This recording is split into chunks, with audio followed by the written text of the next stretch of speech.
Hi, I'm Jay Polaki, and this is the HR Bytes podcast, where HR practitioners share their think globally and act locally digital HR agenda.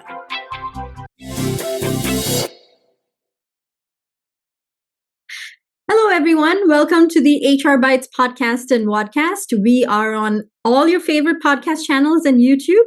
Do check us out on social media as well. Our guest today is the wonderful Meg Bear. This is a fangirl moment for me because I've been following Meg forever on Twitter and LinkedIn. So she has been so kind to accept my invitation. Meg, thank you so much for being here today. Oh my goodness, Jay, thanks for having me. This is very, very exciting for me to be here. Thank you. Meg, you've been most recently the President and Chief Product Officer for SAP SuccessFactors, and you're on a couple of boards as well. You've been a technology executive, a board member. You've done all the things that, a startup like ours would really look up to as a change agent and a startup advisor. What's really exciting you at this moment in time? And I know you're in this new season of your life. Can you throw a little light on that? Yeah. So first off, thank you for highlighting some of the things that I'm passionate about, which is HR technology, startups, and also the world of work.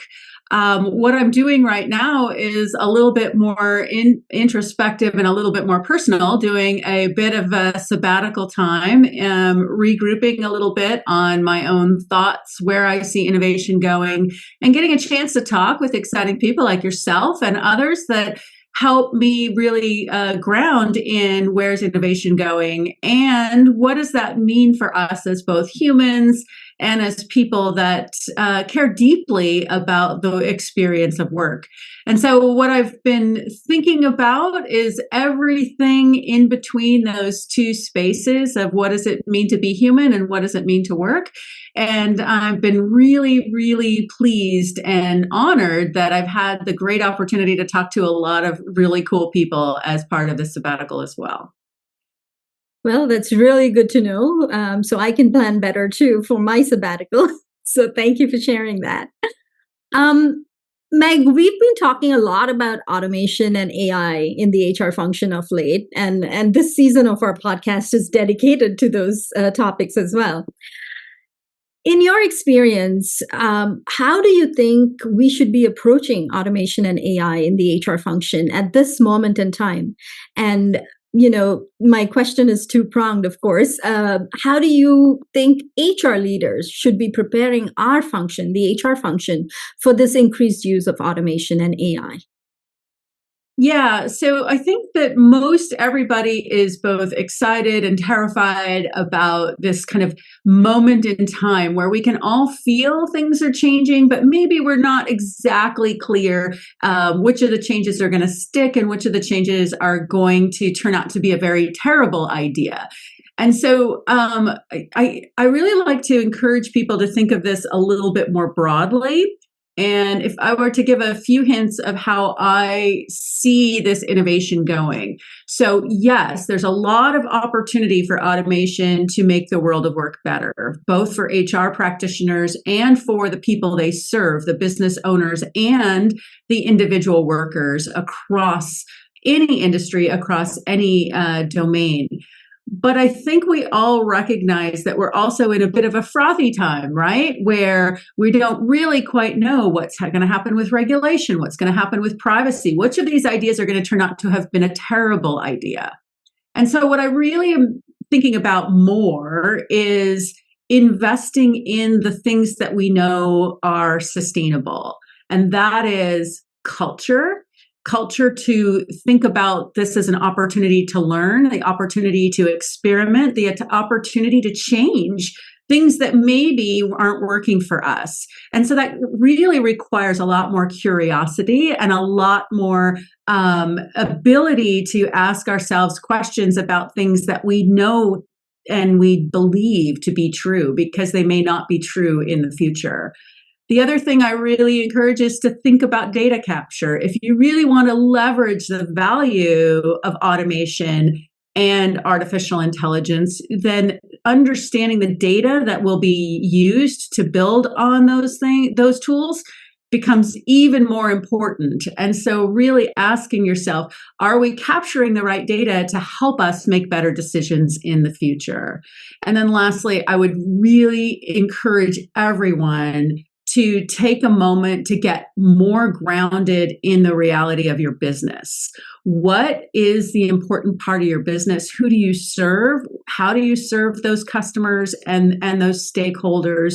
And what are the important parts of your business so that you can start applying all of this curiosity and all of these culture change opportunities to the things that are going to matter the most? Because otherwise we'll spend a lot of time on really superficial things and maybe miss the actual value that we can bring to the organization, which is what we're all yearning for, right? To improve the quality of work, but to also improve the outcome and maximize the opportunity of work as well. Wonderful. That's very insightful. There's a lot of band-aid approach kind of situations that are out there in our workplaces right now because of the shifting nature of the way we work. But that's great insight. Thank you for sharing that. And in the midst of all this, it's the human, right? We need to keep the human touch first and foremost in all our considerations of this technological revolution that's happening around us. How do you think we should go about keeping the people first agenda in focus for our HR function and our businesses? Yeah. So I would really encourage twofold. I think in a large extent, some of our successes in the past couple decades in HR have been around process automation. So in order to automate processes, you have to understand the process and you have to be able to articulate it in a way that you can build the automation around it.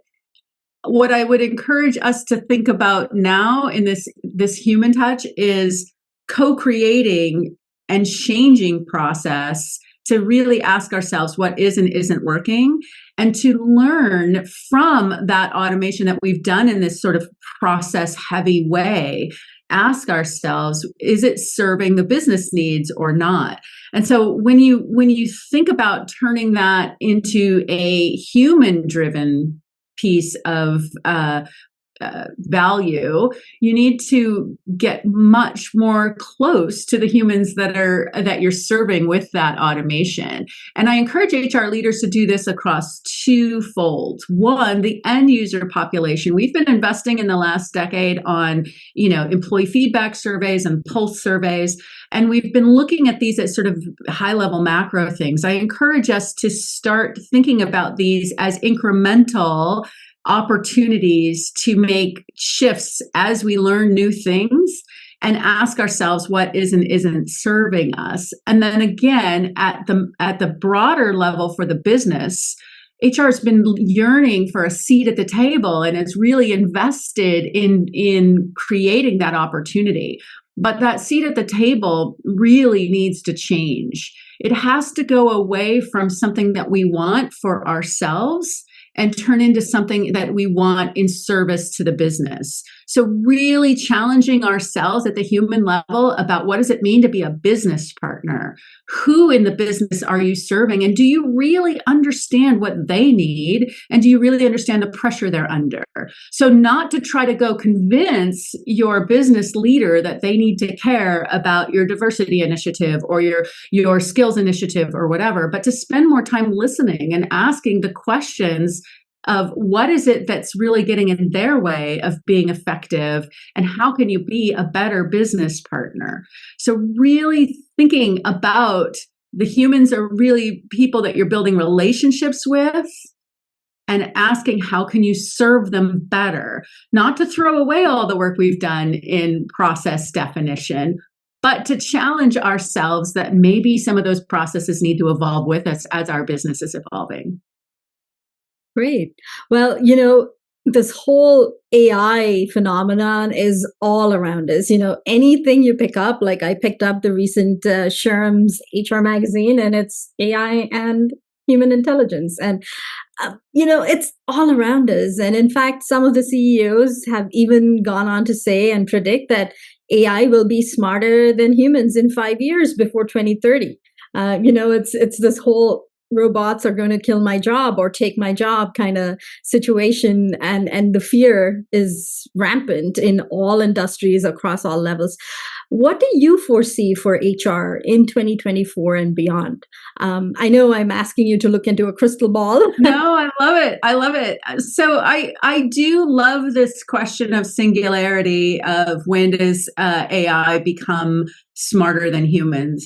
I think it's definitely an interesting thought experiment. And what I really am starting to get interested in myself is the interdisciplinary pieces of that, right? Like right now we're thinking in very discrete, this is the function I have today, and when is AI smarter than that function, and can it do that function? I think we really need to ask ourselves a slightly different question, which is what are the functions that we don't even know about that are going to be emergent as a result of all of this? And so, again, I really think that's important to ask ourselves, especially as HR leaders, the keepers of culture, the keepers of connecting with our workers, and to making sure that we keep the human in our businesses. It's really, really important to remember that when we're under fear and when we're under threat, we are not in a good state for learning. And what we need more than anything else is we need learning agility everywhere in our organizations. I really do think Satya Nadella got it right with this thinking about a learn-it-all culture, not a know-it-all culture. There is not one person that knows what the future is going to bring. And so what we need to do is we need to get better at building psychological safety. We need to get better at building a shared understanding of how together and collectively we are going to change together, and we're going to make sure that change works for all of us. And so showing up with that curiosity and showing up with that leadership to help make sure that what your job is not to avoid change. Your job is not to try to prevent it from happening, or even using the tools of trying to protect yourself by pointing out all the flaws in AI. And there's going to be plenty of flaws for quite some time. Your job is really to help organizations and individuals lean into possibilities, lean in to the idea that collectively we are amazing at learning things. We are amazing at adapting to change. And what we need to do is we need to model that humility, that curiosity, the ability to take risks and to get it wrong, and to ask ourselves, what did we learn and how do we get better? So really, really digging deep on smart failures and how you can use those to really raise the bar culturally, so that you are creating not just an organization that can learn, and not just an organization that can change, but an organization that is building adaptability as they go, and that is creating the systems, the human systems, the cultural systems that foster change as a competitive advantage, as opposed to change as something to fear or to risk. Wonderful. We call that agility phenomenon, making HR and everything else around us as agile as a gecko here at HR Geckos. Love it. Love it. So in general, there's a lot of worry and a lot of optimism for the HR function. What do you think is one of our biggest challenges? And if you had a magic wand, what would you do to eliminate the challenge? Yeah, so I think the biggest challenge is that, or the biggest risk, I would say, as a meta risk, is that HR leaders wait for someone to tell them what it is that is the next thing they need to work on.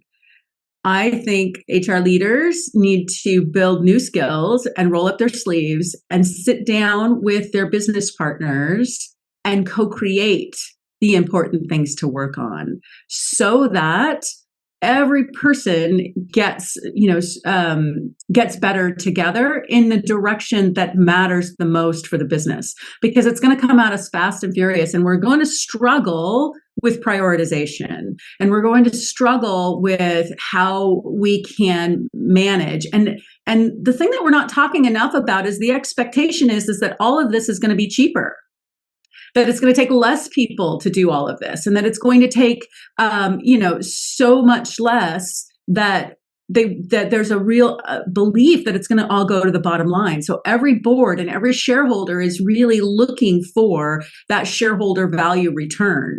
And we as HR leaders know that we're already constrained on resources. We're already overtaxed on what we can do, both with actual capacity, but also emotionally. We can only handle so much. We're all stressed about well-being and the pressure on us with remote work or not remote work, and all of the shifts that we've had to deal with over these last years. And so if we just keep going and saying, oh, we're going to add, because these things are going to come at us and we're going to have to do something about them, we're going to miss the opportunity that maybe the best thing we can do is subtract. Maybe the most innovative things we can do is to stop doing some programs that were serving us well and we did really well with, but are not going to serve us in the future. And the only way we figure that out is, again, with that curiosity and humility, with the understanding that maybe we made great decisions, but they're not serving us anymore. Maybe we made bad decisions and it's not working.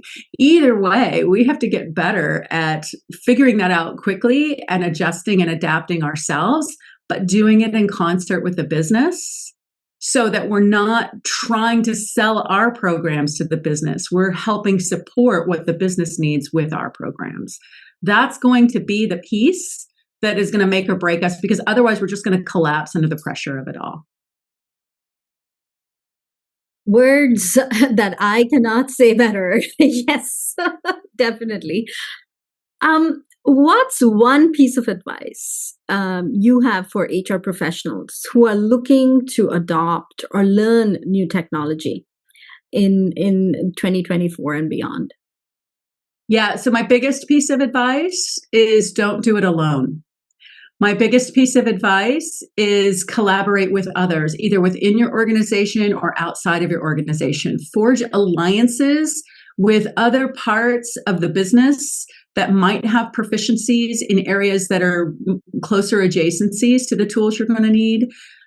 Get close with the innovators, get close with the data privacy people, get close with the data security people, get close with the people that are on the front lines with customers.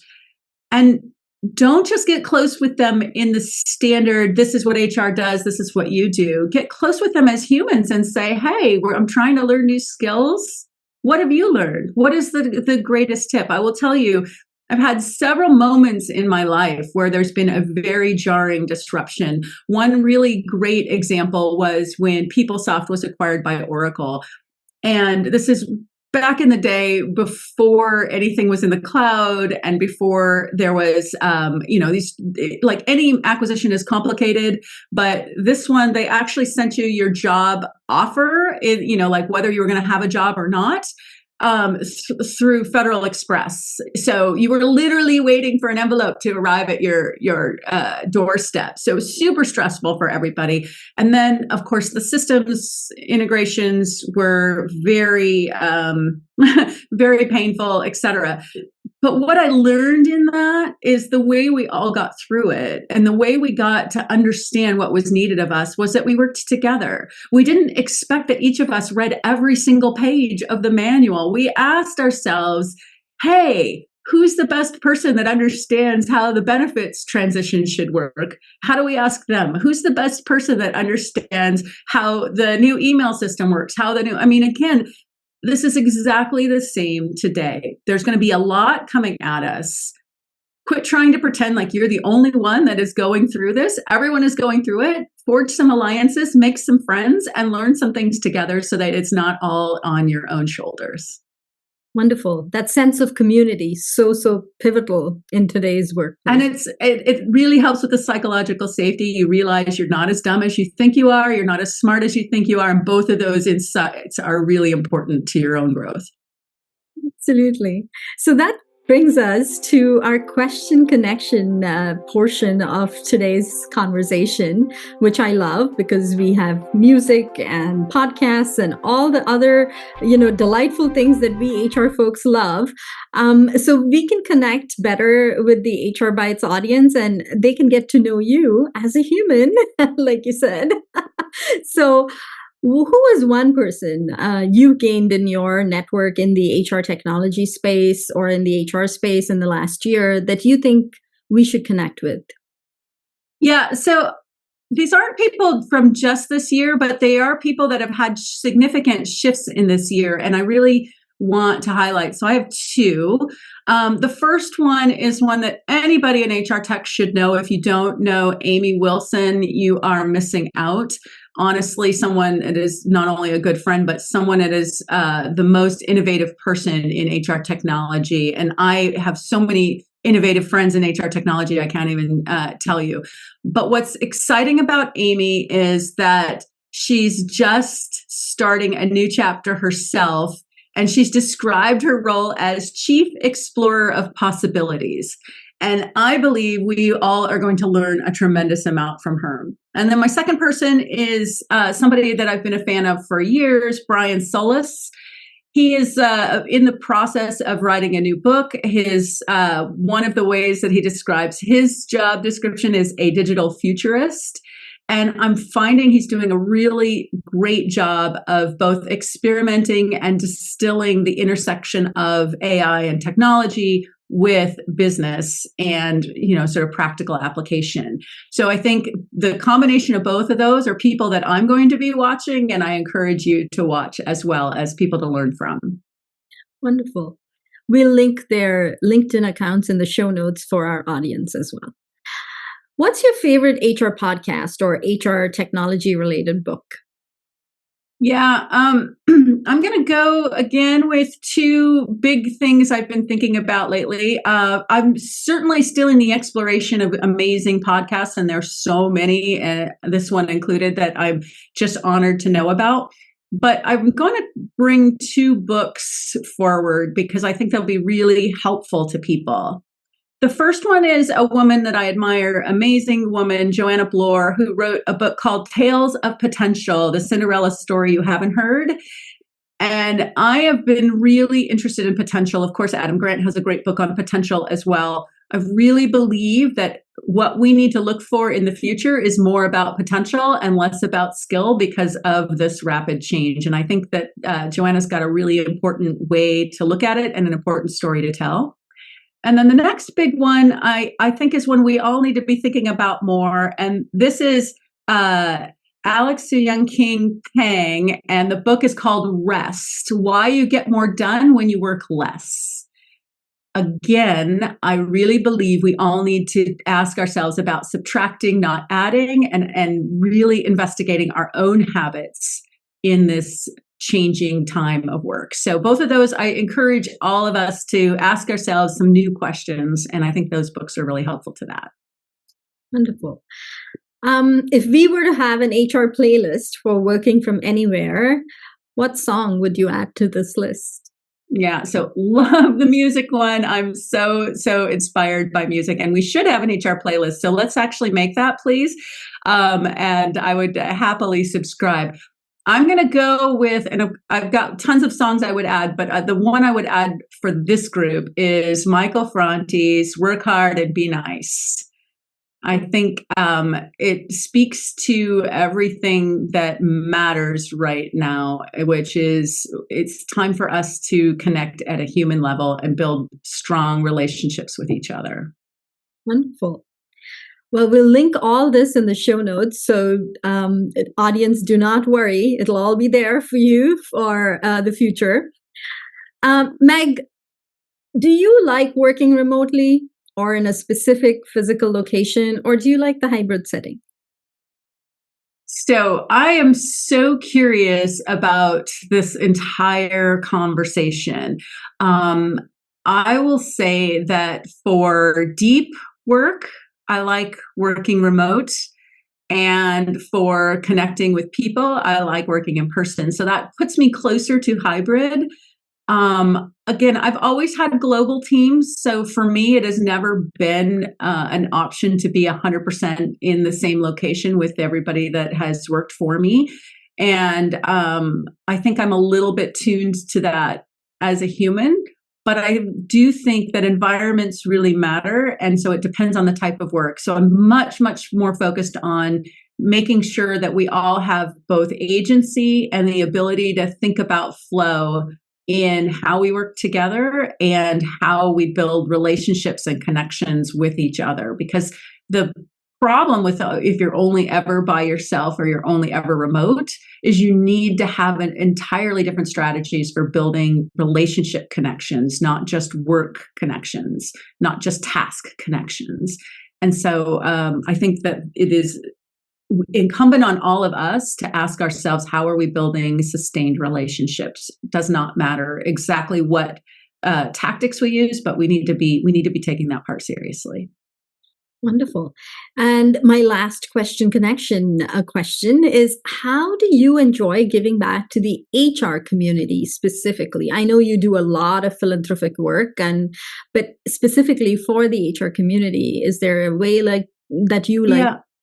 I love all the things. First off, the HR community has been so good to me. It is a really kind, supportive, and deeply connected groups, and you feel that, that, and it really matters. So it's important to me to be that for others, and I think a lot about how I show up and give back. I will say that probably there's 2 or 3 things that I have unique strengths towards, and I like to support them, use them in support of others.